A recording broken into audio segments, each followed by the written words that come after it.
स्वराज्य संवाद न्यूज, जनतेच्या हक्काचं व्यासपीठ।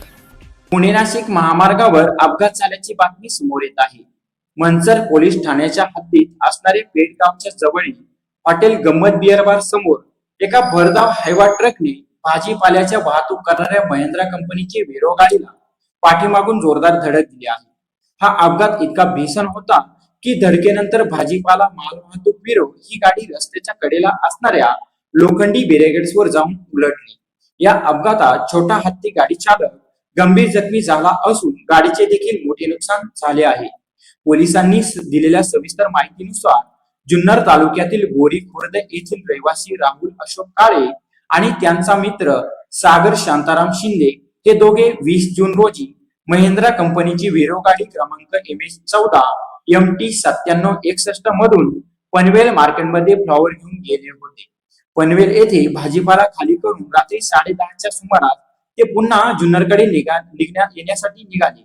21 जूनच्या पहाटे 2:30 वाजताच्या सुमारास त्यांनी पेडगावच्या हद्दीत एका हॉटेलमध्ये जेवण केले।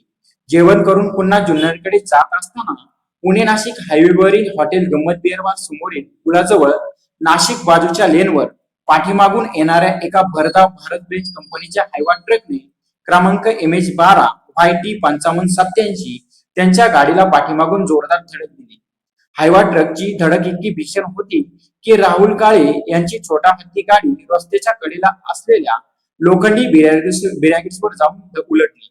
या अपघातात गाडी चालवणारे सागर शांताराम शिंदे यांच्या तोंडाला गंभीर खरचटले असून त्यांच्या पाठीचा कणा फ्रॅक्चर झाला आहे, तर शेजारी बसलेले राहुल काळे सुदैवाने या अपघातातून सुखरूप बचावले आहेत। अपघातानंतर घटनास्थळी नागरिकांची मोठी गर्दी जमली होती। तात्काळ खासगी रुग्णवाहिका बोलावून जखमी सागर शिंदे यांना उपचारासाठी मंचर येथील लोकमान्य हॉस्पिटलमध्ये दाखल करण्यात आले आहे। या प्रकरणी हायवा ट्रक चालक लक्ष्मण हनुमान बावणे राहणार राणेगाव तालुका शेवगाव जिल्हा अहिल्यानगर यांच्या विरोधात मंचर पोलीस ठाण्यात हलगर्जीपणा आणि बेदरकारपणे वाहन चालवून अपघातास कारणीभूत ठरल्याप्रकरणी गुन्हा दाखल करण्यात आला आहे। फिर्यादी राहुल अशोक काळे यांनी दिलेल्या जबाबानुसार पोलीस या प्रकरणाचा पुढील तपास करत आहेत। पुणे नाशिक महामार्गावर रात्रीच्या वेळी अवजड वाहनांचा वेग आणि चालकांचा निष्काळजीपणा यामुळे अपघाताचे प्रमाण सातत्याने वाढत चाललेले आहे। या अपघाताबाबत मंचर पोलीस पुढील काय कारवाई करतात याकडे सर्वांचे लक्ष लागले आहे।